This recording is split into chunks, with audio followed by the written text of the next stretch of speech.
All right, I think we can get started, and we'll hope that others join as the session continues. But we have a tight 1 hour to do this work, so best for us to get started. First, we want to welcome you all to this learning exchange that's the result of over a year of work together on system strengthening work. We're really excited to have this discussion with you all today. I want to first highlight that we are doing this session in both English and French. So it's critical that you choose your interpretation language. And to do that, if you hover over your Zoom screen, you will get a little gray or black bar at the bottom of your screen. You should see something that looks like a globe. You click on that, and then you select English or French, whichever you would like to be listening to. If anyone is having issues selecting their interpretation language, please put a note in the chat or unmute and let us know. And I'm going to repeat the message that was in the chat previously for anyone who has just joined so that you're able to see that. And with that, we will get started. Next slide, if you don't mind. So today we will have facilitation from several facilitators that you have seen throughout the course of the system strengthening work. We have Brenda Archiro, who is based in Uganda and is Water for People's Country Director in Uganda. We have Alaire, who is representing IRC and has been leading all of our trainings in French. We have Jeska, who is based in the Netherlands, and she has been really leading all of our online courses, and you'll hear a little bit more about that at the end of today's session. We have myself, I'm based in the USA and work with Water for People. We have Loretta, who is also with Water for People and working in Uganda. And while Sonata has participated in many sessions on the French side and works for IRC, she is out sick and will not be able to attend today. But we're really excited to be working with you all. And now I'm going to pass it over to Nicole to share a little bit about the work so far and what's ahead. Great, thank you so much, Laura, and thanks everyone for joining today. As Laura mentioned, we're really excited to wrap up and conclude the work on WASH system strengthening by hearing from you around your experiences, what you've learned so far, and what you would still like to work with other peers on in the coming months and years. So we know that WASH system strengthening is really fundamental to any other activity within the WASH sector. So this has been one part of the capacity strengthening package that we've worked with many of you on. Specifically invited to today's event are those countries who participated in the one-on-one life cycle costing training and coaching. So you have peers from Kenya, Madagascar, Malawi, and Ethiopia. And we hope that today is an opportunity for you to also connect with each other and perhaps even form, an informal community of practice where you can reach out to each other in the coming months and continue to share your experiences and some ways forward to address many of the challenges in WASH system strengthening. So today we will discuss some of those experiences, and then we also want to mention that while ProWASH is closing, we are still going to leave you with some sustainable tools to help you with WASH system strengthening moving forward, and I'll talk about those at the end of today's event. Thank you. Over to you, Laura. Thank you, Nicole. So our agenda for today, we're already done with the first 5 minutes, welcome and introductions. Then we'll provide a brief overview of the way we've worked with each team. And then from there, we'll have a discussion. And this is what we're most excited about, is learning more from all of you and your experiences. So we're hoping you all feel comfortable sharing how you have implemented the tool, challenges, and we'll guide you through that work. And then we'll take a couple minutes at the end to discuss next steps. So just a reminder of where we started and where we are now. We started in July of 2021 with the Wash Systems Academy course. And you'll recall that was an online course that was targeted to your context and focused on system strengthening. From there, several RIFSAs applied for one-on-one support, which was the training that we provided over the last several months. And so once we selected the teams to work with that one-on-one support, we developed a tool. And Alaire and Brenda will tell us a little bit more about the tools that were developed. But in Madagascar, we focused on a direct support costing tool. And in the other countries, we focused on a life cycle costing tool. We then went through a virtual 4 to 5 week training on the tool. We had a period for remote support. And now we're at the end of this round of engagement, which is really focusing on applying and sharing the learnings from the last year or so. And we hope that today is just the start of applying and sharing those learnings. As Nicole shared, we're hoping that this could perhaps be the start of an informal community of practice where you all continue to share with each other and learn from each other moving forward. So I'm now going to pass it off to Alaire to talk about the work that was done in Madagascar.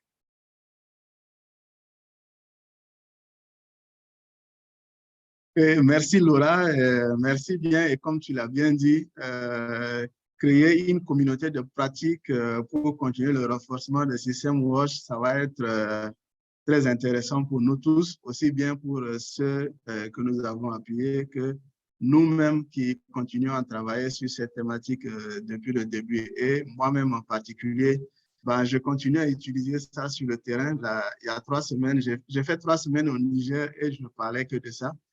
Effectivement, avec l'équipe de Madagascar, dans le cadre donc, du travail d'appui à distance, nous avons travaillé sur, globalement sur les différents coûts du cycle de vie à long terme de la fourniture des services. Et nous avons fait un focus sur l'outil d'appui direct parce qu'effectivement, quand on regarde sur le terrain, on voit que le manque d'appui direct aux communautés est un vrai défi sur le terrain. Le fait qu'il n'y ait pas de gens qui puissent faire un suivi direct, que ce soit de la part des municipalités, que ce soit de la part des acteurs de développement, ce manque-là fait qu'on a beaucoup de choses qui ne marchent pas sur le terrain. Et donc, dans le cadre de l'appui à l'équipe de Maharo au Madagascar, nous avons travaillé sur comment établir les coûts d'appui direct pour qu'une communauté ou une ONG d'appui puisse pouvoir les supporter et avoir cet appui direct. Donc, nous avons développé cet outil direct sous format Excel et c'est un outil donc qui permet d'évaluer la situation actuelle telle qu'on l'a et aussi la situation idéale qui pourrait permettre de pouvoir assurer cet appui direct de manière continue aux différentes communautés. Nous avons utilisé cet outil, donc nos équipes de Madagascar ont déjà commencé à utiliser cet outil pour faire du plaidoyer, pour communiquer non seulement en leur sein, mais aussi commencer à influencer d'autres acteurs de développement qui interviennent dans leur zone. Et je pense qu'ils vont nous revenir dessus parce que nous avons, après les 4 séances de cours, nous avons débouché sur une feuille de route pour déclencher le renforcement des systèmes WASH donc dans la zone du projet qu'ils mettent en œuvre.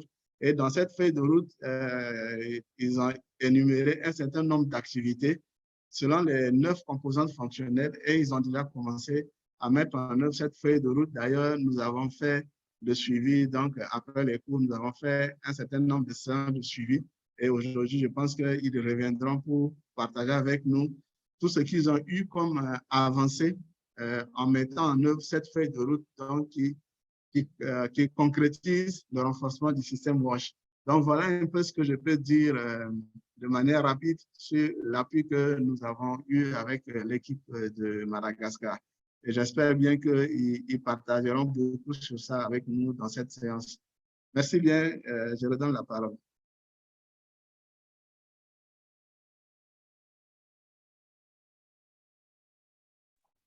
Thank you so much, Alaire. And now we'll pass it off to Brenda to share a little bit about the experience with partners in Ethiopia, Kenya, and Malawi. Thank you, Laura. Good morning, good afternoon, and good evening to everybody. So with the other team, we were able to get a feel and work through the life cycle costing tool, which is a tool that brings together three key costs of a system. That is the capital expenditure, which is the cost of constructing fixed assets such as concrete structures, or the unit cost of a component of a system. The life cycle costing tool also brought to be understanding the Opex costs, which covers items such as labor, fuel, chemicals, routine costs that we always incur to run a system or to offer a service. We also had good time to appreciate the capital maintenance expenditures that we incur to run a service, which goes beyond routine maintenance, but looks at repair and replacement of components of a system. We also appreciated working through the direct support cost tool, which is mainly looking at the service authorities' costs during planning, coordination, and communication. So the life cycle costing tool brought together all these key cost elements that are required to sustainably run, offer a service or offer a wash service. So it did bring appreciation of how much it actually costs to give a service, bringing all those costs together. The other bit that we looked at was our sources of financing. It is one thing to understand the costs that are needed to give or offer a sustainable wash service, but it's also the other thing to know where the funding is going to come from. So we also had sessions digging deep into the 3 T's that we all know, that is transfer, tariff, and taxes, which are the main really sources of financing in any sector. So we were able to analyze that, and then in the end also determine the gap, having known what the life cycle cost looks like to offer a service vis-a-vis the sources of financing that we have. Of course, we're able to determine the gap therein, and in most cases it's normally a gap, because we work with limited resources. So in most cases it's a gap. And so we're able to appreciate, that we know this is the gap. So how do we forge a way forward? And one of the things we discussed was this actually turns out to be a very strong advocacy tool for resource mobilization, whether with governments or with donors. You're able to have information to make them appreciate cost of offering a sustainable service vis-a-vis the finances that you require. So it's a very strong advocacy tool for resource mobilization. We were able to share some of the experiences in Uganda, especially where it has been used as a resource mobilization tool, and we've seen financing actually being tapped from big donor agencies, like the ADB, being able to come in because they've been able to appreciate the analysis of the costs that are needed to offer sustainable service. Well, the other thing that, of course, was a key takeaway for the team is the need for available data. If you're going to successfully work with the life cycle costing tool and be able to generate information enough for advocacy and resource mobilization, you certainly need data. Data to do with, you have to know the system costs, component costs, first of all, the functionality rate, the average managed cost or capital repair and replacement costs. You need to know the operational expenditure, which is normally about 40% of the CapEx cost per year. And again, that might differ from country to country, but averagely round about there, CapManage is about 40% of the capital expenditure per year. And then very critical is to have a strategy of rolling out this information. It's one thing to have information, it's another thing to be able to use it out there. So the team was able to appreciate we are doing all this very good work, all this very good life cycle cost analysis, not to put it on the shelves, but to work with government structures that have the mandate to offer a sustainable watch service that have the mandate to work as service, authorities out there. They need to appreciate this information. Therefore, as NGOs or as facilitators of such engagement, we need to work alongside government structures who are mandated to do this kind of work. And we can always, remain giving the technical support, opening their eyes to these things, making them appreciate the information, and consequently plan and budget with a point of knowledge, having known what the costs are and knowing what the gap is. So the teams were able to try out to a great extent the use of this tool, and I'm sure they'll be happy to share their experiences. The tool being new for some people, there were challenges here and there, but by and large and generally, everyone was able to get a feel of this tool. Thank you very much, and over to you, Laura. Thank you, Brenda, and thanks again, Alaire. And as both stated, we're excited to hear from all of you about your experience. And we just wanted to provide that overview since different teams were working on different tools. So we all had a general understanding of what had been done through this work. So several weeks ago, we sent out questions to our main point of contact at each RIFSA about your experience working with the tool. And that is what we will use to guide our discussion today. In just a minute, we have one more slide, but then after that, Jessica will be sharing a whiteboard that we created based on the questions we asked all of you and the answers we received from all of you. So the whiteboard is in both English and French, and we'll be using that to guide our discussion. And I'll share a little bit more when we pull that whiteboard up about how we'll be asking you to use it. But the first question we asked was, how have you used the tool? And as you can see here, most RIFSAs have started to add data to the tool, but have not yet completed it, which we think is quite understandable. As Brenda mentioned, a lot of data is required at times to complete the tools, so it might take longer than perhaps you all initially thought when we started this training. One RIFSA, Nawiri, has completed the data or entered the data along with partners. And then one RIFSA, IFA in Ethiopia, has reviewed the tool, but has not yet had the opportunity to add data to the tool. So most are in earlier stages, with one, the Nawiri RIFSA in Kenya, having completed the tool, filling in the tool with partners. So I think it's important for us to keep that in mind as we move into the discussion. And I think Jessica will be pulling up the whiteboard now, which might take a minute or two.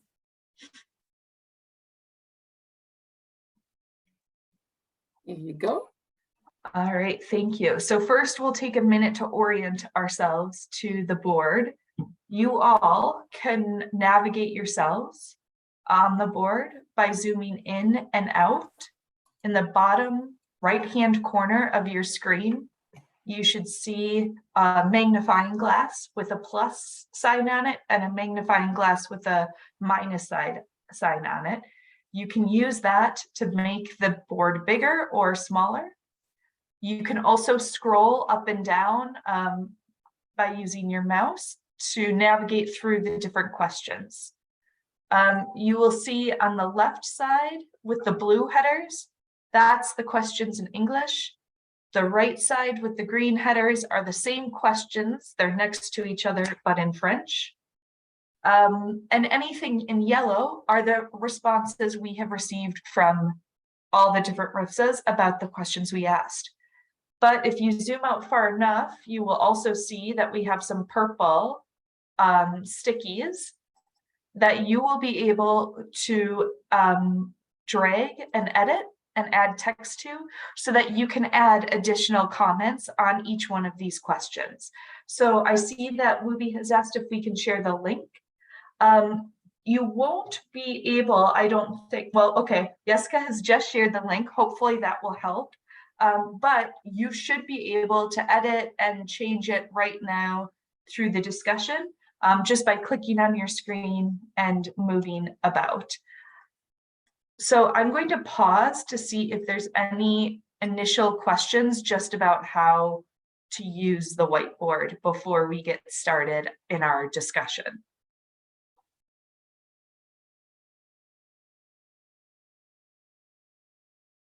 Okay, if not, then I think we can get started. And we encourage you, of course can use the board to edit it, add things to it using those purple stickies, or purple notes on the right side. But we also encourage you and hope that you will feel comfortable to unmute and say something in front of the group as well. We really hope that this will be a lively discussion. And so what we have here is just to guide us and get us started, but really hoping for your engagement as we go through this. So each one of us will be taking a different question. So the first is one that I will be facilitating, and that is, what plans do you have to move this tool forward? And so, as I previously shared, most of us have not started working on the tools in a lot of detail. So we can see that a lot of us have plans to work with local government partners to complete the tools and develop investment plans, which is an excellent first step. So I do have a question for the Maharo team and also the Nweri team, who has worked a little bit more on completing the tool. Would either of you be comfortable sharing a little bit about your experience and how the government has reacted to the process of working with this tool?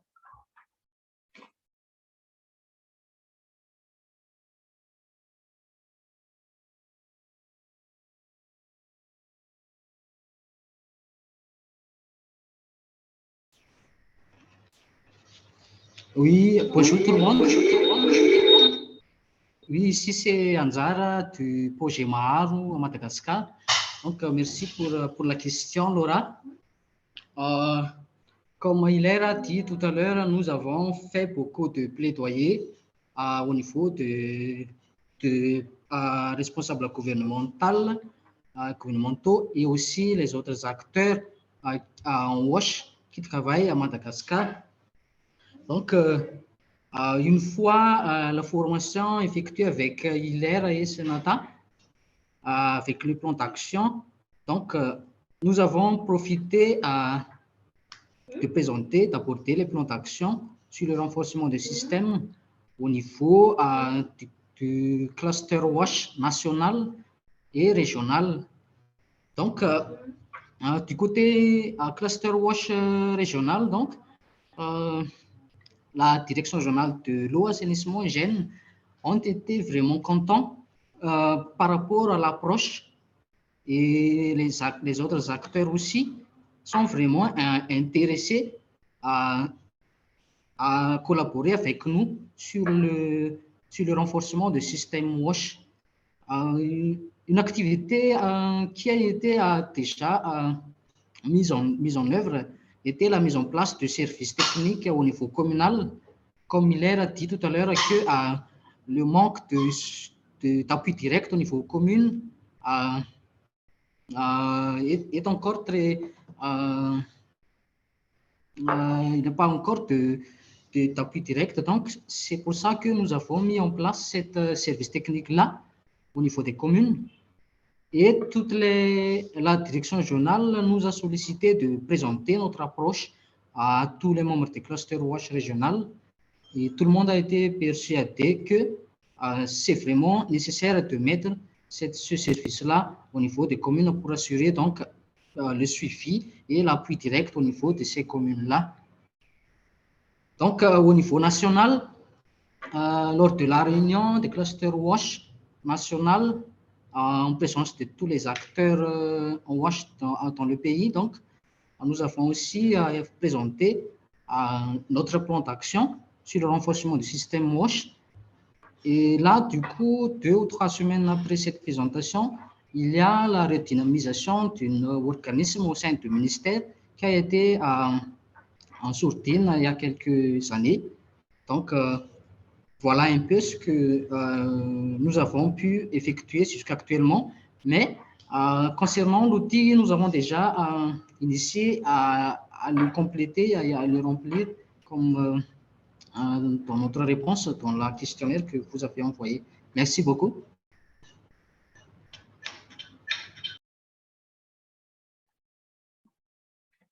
Thank you, Anjara. That was really great to learn about the experience you have had and the success you have had.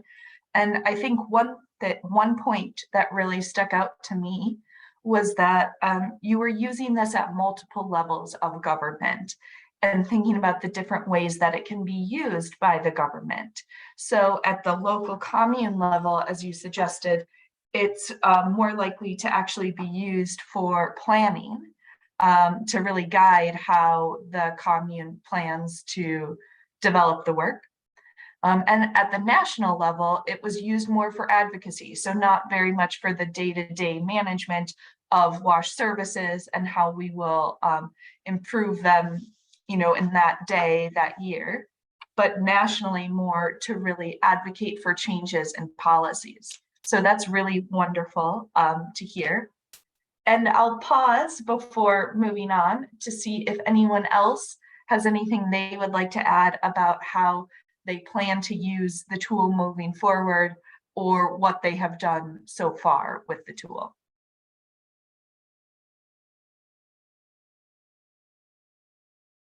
Oui, si je peux rebondir aussi sur cela. Là, souvent, quand on dit aux collectivités de mettre en place des services techniques pour faire le suivi de proximité des services sur le terrain, la question de moyens financiers est évoquée comme blocage. Mais j'imagine qu'avec cet outil d'appui, d'estimation de coûts d'appui direct, et lorsqu'on établit les différents coûts et qu'on voit les sources de financement possibles et les gaps, finalement, le plaidoyer peut faire que les autres acteurs se rendent compte que non, c'est des choses qui sont réalisables, ce n'est pas tant hors de portée des collectivités. Je ne sais pas si aussi bien au niveau des autres pays que de Madagascar, est-ce qu'il y a eu cet effet de convaincre les gens que une fois qu'on a les chiffres réels devant soi, on voit que non, c'est des choses qui sont réalisables et que c'est à la portée des collectivités, des districts.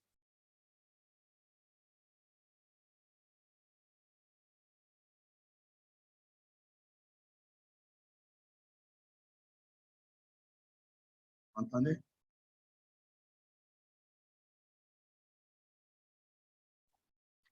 Yes, Allô? thank you, Hilaire. Oui. Oui. Okay.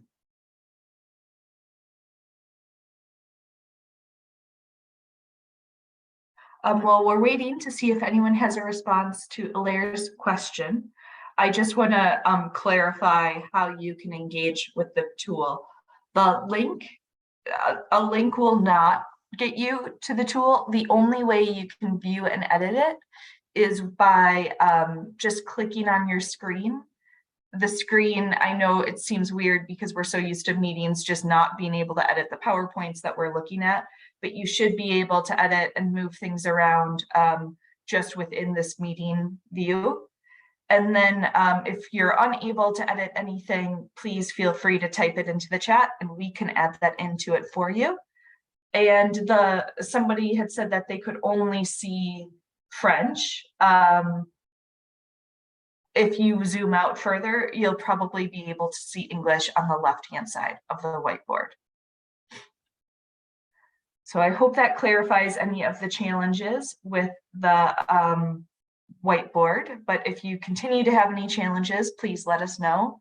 And I think to build off of the question that Hilaire previously asked, we can actually take it to question 2. How will the costing tool change your work? And for that question, Hilaire will be guiding us through that discussion.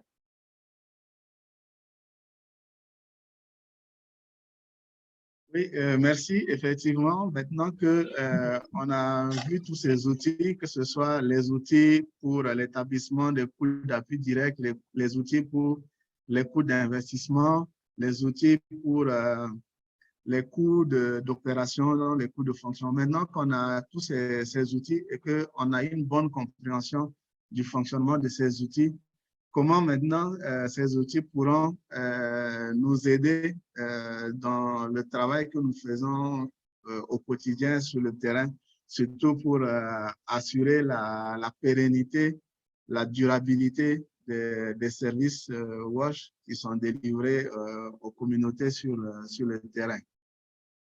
Donc, est-ce que quelqu'un pourrait nous partager déjà comment il entend utiliser ces outils-là pour donc améliorer son travail?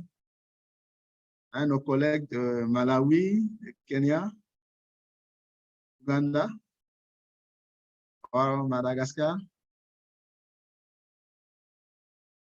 comment ces outils peuvent contribuer, faciliter votre travail au quotidien à partir de cet instant?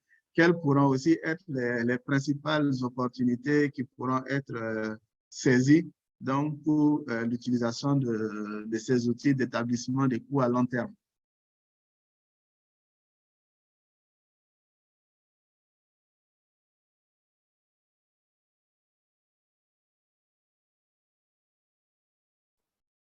Bonjour à tous, moi c'est Tantel, équipe de Rifsa Maharu à Madagascar.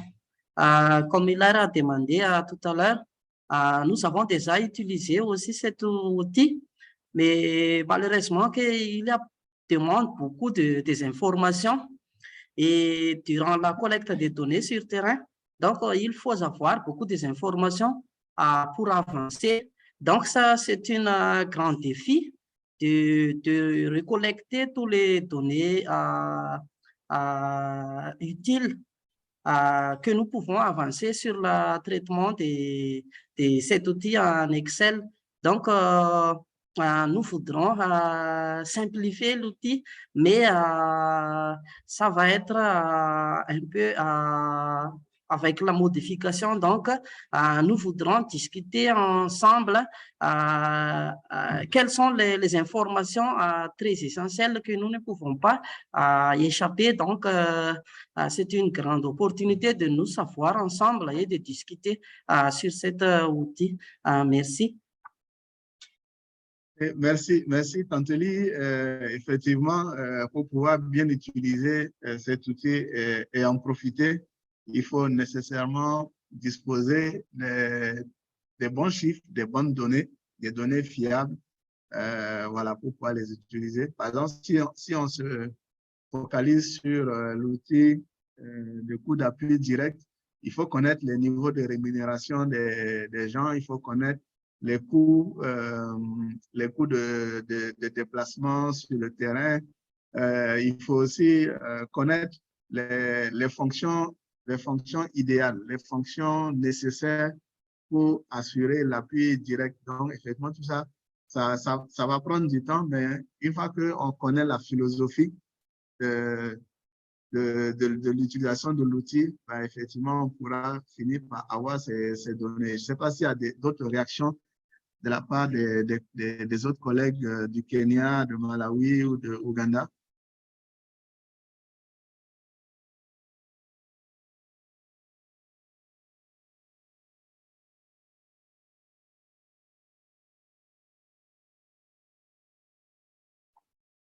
Alaire, I will just add something that I see in the chat that you likely did not see because you are facilitating this question. But one comment is what we have faced as a challenge is different costs expended on the schemes constructed a long time ago, such as 10 years before, and that the actual costs during that 10 years and current inflation rate for rehabilitation costs.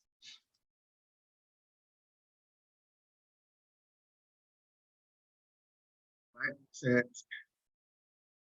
vrai qu'il y a eu beaucoup d'évolutions sur les coûts, mais comme je l'ai dit, il y a deux choses qu'il faut retenir. C'est d'abord la philosophie de ces coûts. Il faut savoir c'est quoi on cherche à renseigner, à quoi ça peut servir. Et puis maintenant, la deuxième chose, c'est de pouvoir disposer de coûts moyens. Parce que, qu'on le veuille ou non, même à l'intérieur d'un même territoire, il y a beaucoup de variations et on est obligé de travailler avec des coûts moyens. Alors, si on travaille avec des collectivités, on peut s'appuyer sur les données issues des fonctions publiques territoriales. Généralement, à ce niveau-là, on a déjà des coûts, par exemple, de salaires qui sont fixés à travers des textes, donc on peut utiliser, et aussi les coûts, par exemple, des missions de déplacement de terrain. On peut s'appuyer dessus pour pouvoir faire ces premières estimations. L'idée, c'est quand même de savoir combien ça pourrait coûter à peu près pour assurer un appui direct de manière permanente à nos collectivités.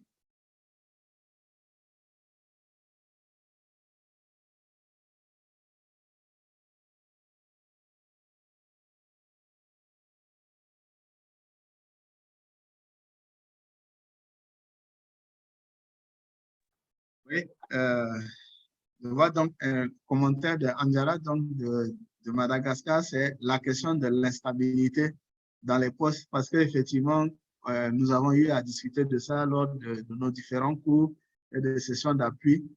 Le renforcement des systèmes WASH se base effectivement sur des structures ou des personnes qui doivent être plus ou moins stables pour qu'on puisse construire des choses dans la durée. Mais effectivement, lorsque on a des interlocuteurs qui changent de manière fréquente, on aura du mal à vraiment avancer, surtout lorsqu'on travaille sur des niveaux stratégiques. Le niveau stratégique, c'est le niveau commune, le niveau région, et puis bien sûr le niveau national. Lorsqu'on a beaucoup de turnover à ce niveau-là, effectivement, ça ralentit les progrès qu'on peut observer dans le renforcement des systèmes WASH.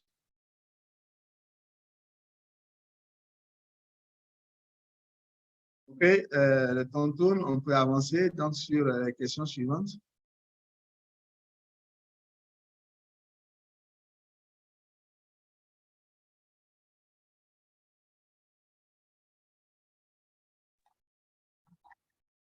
Thank you, Hilaire.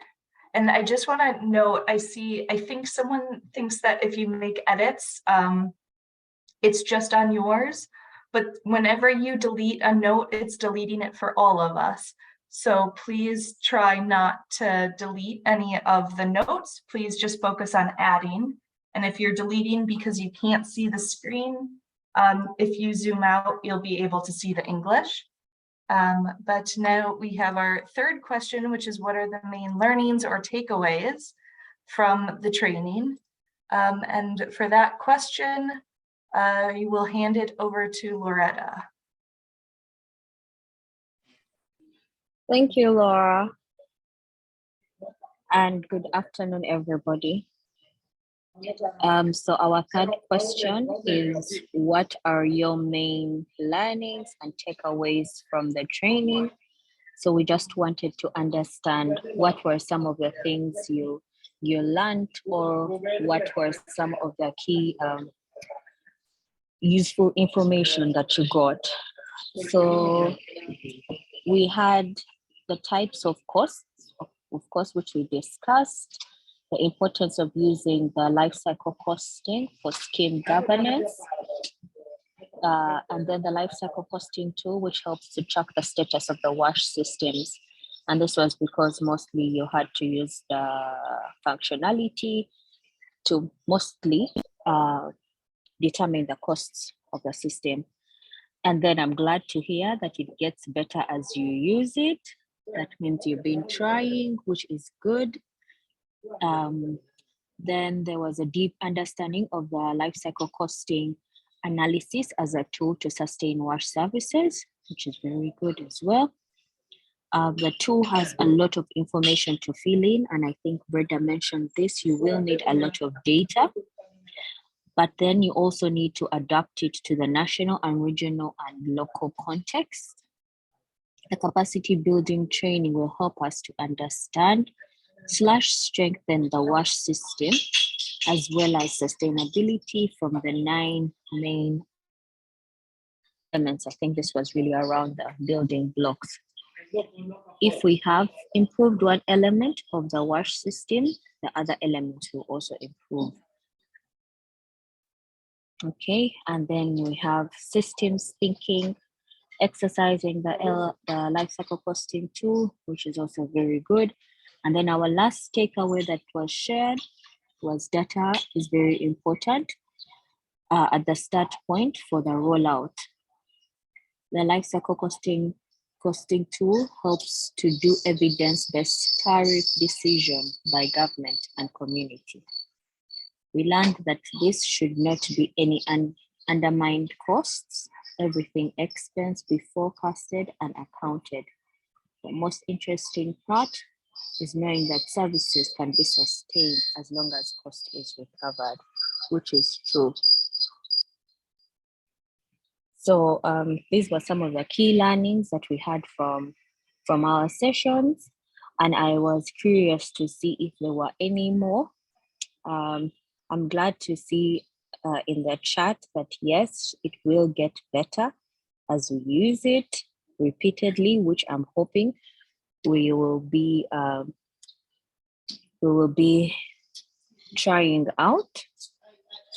I don't know if anybody else has any more insights into our main learnings and takeaways from our trainings. It's really open to the floor, because these are just some of the few that we got from your teams, your main contact people. So if anyone has any more insight into learnings and takeaways from the training, that will be very nice.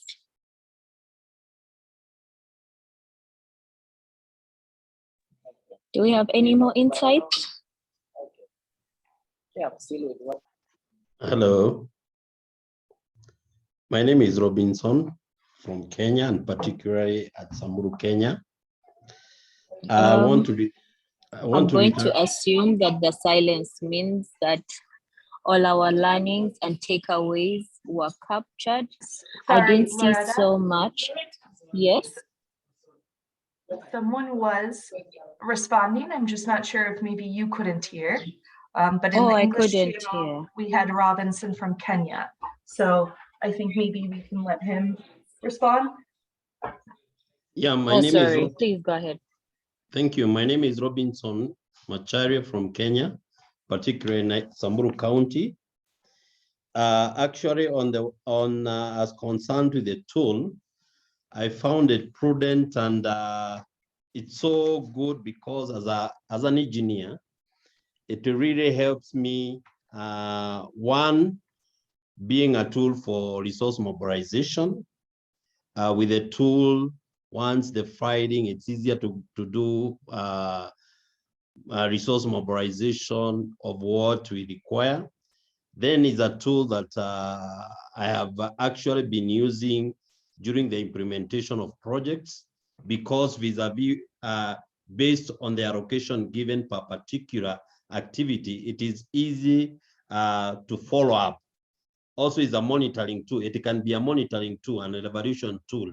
It really assists me to see whatever I have been putting in the tool, is it actually what is being done? So it becomes a monitoring tool. And finally, it really helps to ensure that the project achieve its set objectives, and also to ensure the sustainability of a project, because gone are the days that we use to put everything, all the resources in one basket without articulating each and every allocation per an activity.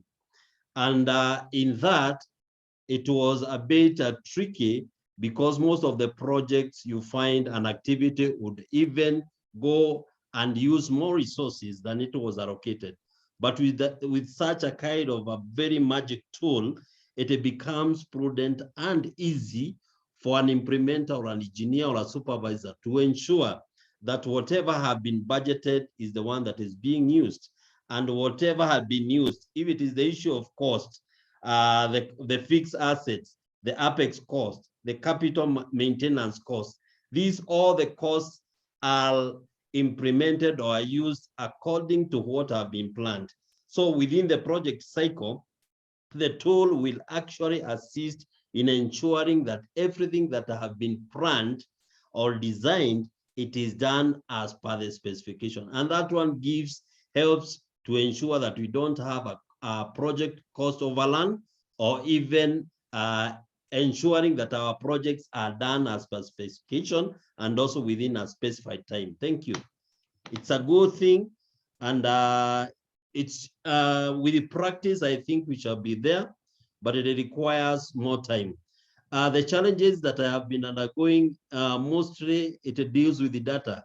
Most of the data that we have, even in these remote areas, is outdated data, the 5 years old data. And those ones, these data, sometimes once you input them, once you analyze them, the results that you get does not actually reflect the current happening or the current data or the occurrence that you require to be done. So it becomes a bit tricky, especially when it comes to data. So we would like maybe to harness more on the data correction, the analysis of the data, and trying to filter that data so that the data that I may be using will be accurate and will give accurate results or accurate finding for the as a threshold to ensure that the project that is being done, it's up to standard and is within the required remits. Thank you. God bless you. Wow, thank you, Machari. That was very insightful. And it's interesting to see that it has been used as a monitoring and evaluation tool, allocation of resources, and basically a Gantt chart, if I would call it. But thank you for your insights. And yes, I understand that the challenges of the data, which is not current, and trying to work around that, but hopefully maybe we can get resources for data collection, but then also interest the government bodies to have money put aside for this. So I'll just pass it over to you, Laura. Thank you. Thank you, Loretta. And I think what Robinson said at the very end about challenges with data transitions as well into the fourth question that Brenda will be facilitating for us.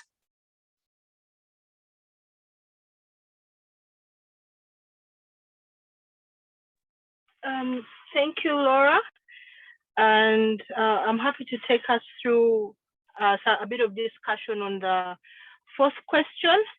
I'm not able to read the responses very well, so I'm going to ask Loretta to just read through them for me, and then I should be able to handle the engagement. Loretta, please support me. My screen can't see this very clearly.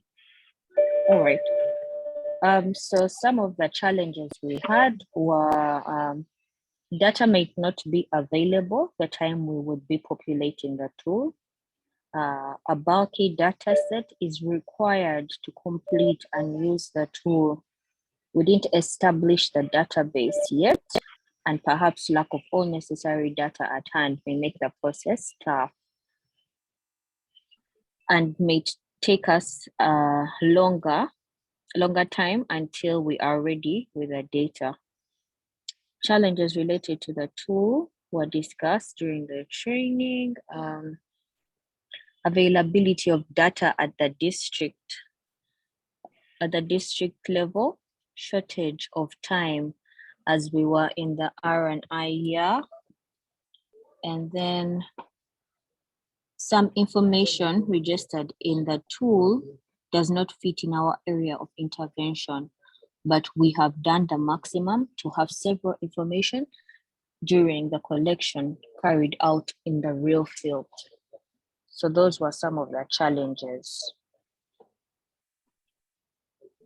Okay, thank you, Loretta. Can you hear me clearly?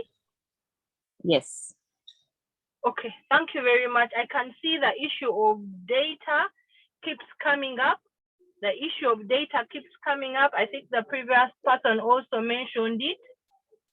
And I know that somebody else also mentioned the fact that for some of the particular tools, maybe the kind of data they had wasn't what they would need or wasn't that appropriate. And it is clear that I think one of the main challenges that comes out is data. But let's open it up and hear from the rest of the team. I do appreciate that challenge. And I think I mentioned it also in my presentation that it's very critical to always have the data available if you're going to be able to work through it very well. But let's hear from the others. I think there was an important comment around some of the data sets not being, maybe the type of data not being appropriate for a particular tool. So listening in from that team, I think would also be of help. So anybody else who wants to add to that?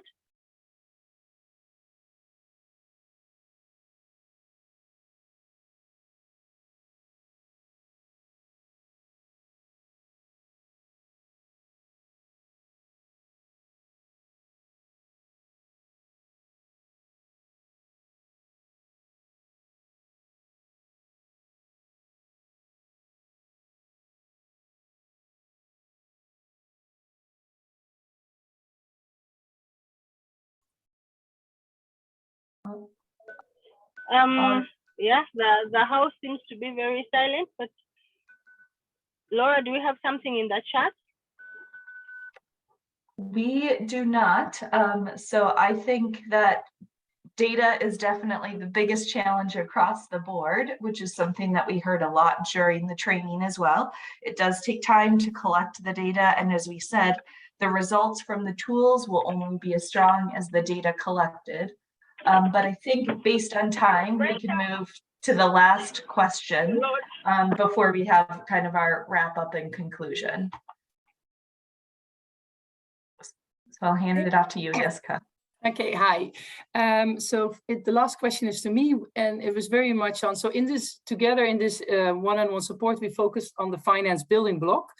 And as we know from the course last year, finance is only one of the building blocks needed for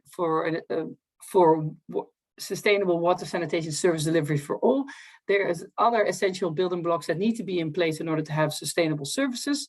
So our question was, what other ways are you trying to strengthen the system, looking at the fact that all the building blocks of systems are actually interconnected and interlinked. And if you strengthen one, you can often strengthen others. So of course, the finance building block is very much linked, as you said, as well, to planning. One of the sponsors was that we're also trying to strengthen the planning building block. Having better financial data will allow you to make better plans and as well to better monitor what's happening in the field. So we see planning and monitoring coming back to other essential building blocks.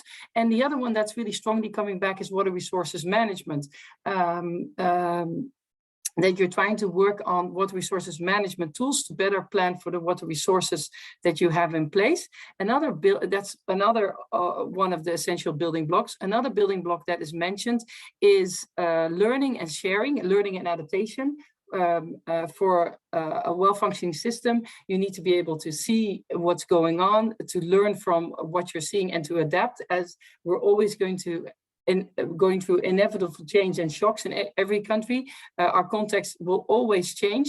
And so we need to learn and adapt based upon that. For example, population growth, climate change, more water resources, less water resources.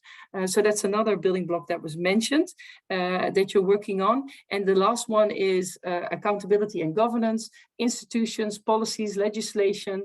Those are other essential building blocks. So what I see from this is what is really nice is that you're really trying to look at the bigger picture. By just looking at finance and just strengthening the finance building block, we will not have more sustainable services if the other building blocks are also not in place and working to a certain level.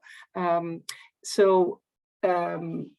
is what we got from this last fifth question on the other building blocks of sustainable systems.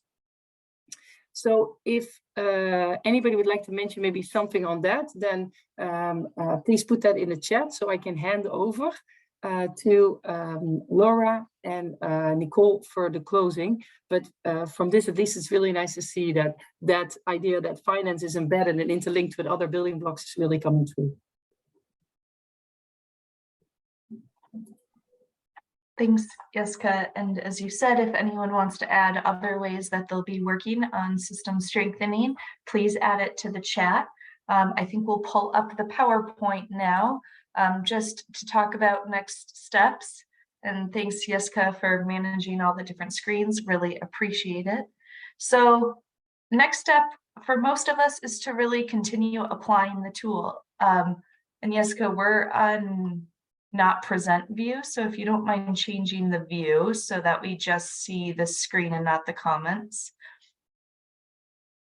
Sorry about that, but we're working on applying the tool right now. And if you get stuck, the really exciting news as you're working through these costing tools is that there is a life cycle costing tool course that will be built on the WASH Systems Academy that Jessica will be talking more about in 1 second.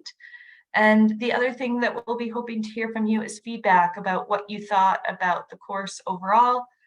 Any comments you have moving forward, we'll be excited to hear from you. So I'm going to pass it to Jessica to talk about the new course that's being developed on the life cycle costing tool. And before I do that, I just want to say thank you all for your time over the last year plus. It's been a pleasure to work with you all on this work. And I'll pass it to Jessica to talk about how we'll be continuing that work. Yeah, thanks, Laura. So at the moment, we're working really, really hard on developing a new online course, Costing Sustainable Water Services, based upon the work we have done together over the last year. So this course is going to be a 4-hour course, and that explains how to actually use the Excel tool, Lifecycle Costing of Water Services, that was developed by you all over the last year. The course will be available in English and in French on the WASH Systems Academy for free from the 1st of December of this year.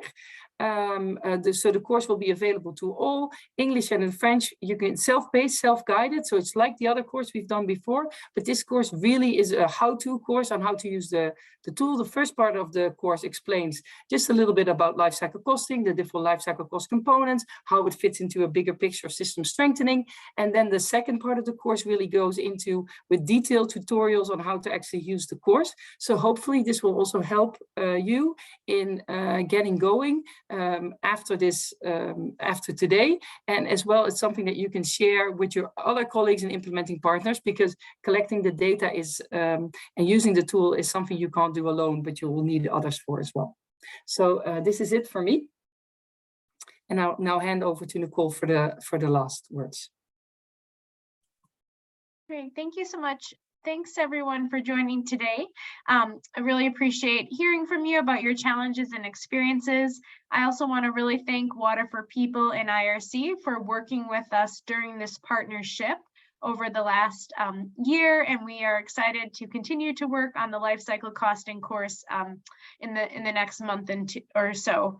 So as you know, ProWash is wrapping up, but we're really trying to make sure that you have access to all of our resources. And so I just wanted to highlight that, well, today we talked about wash system strengthening. We've also been really emphasizing putting everything up on the FSN network.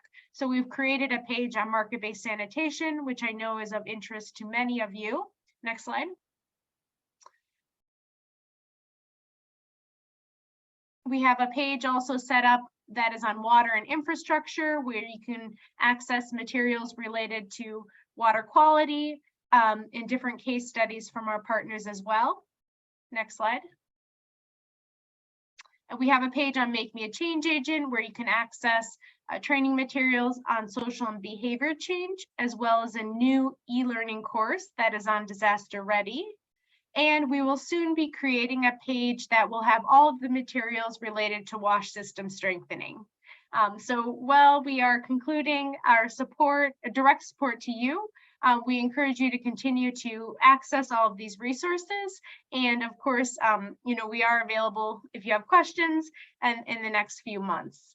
So thank you everyone for participating, and looking forward to having your feedback in the chat box as we wrap this up.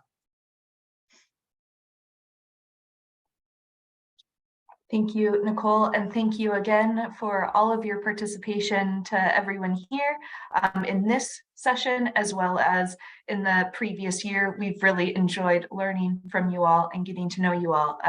So we wish you luck as you continue working on these tools, and we'll look forward to seeing how you move forward. So thank you all. Have a good evening.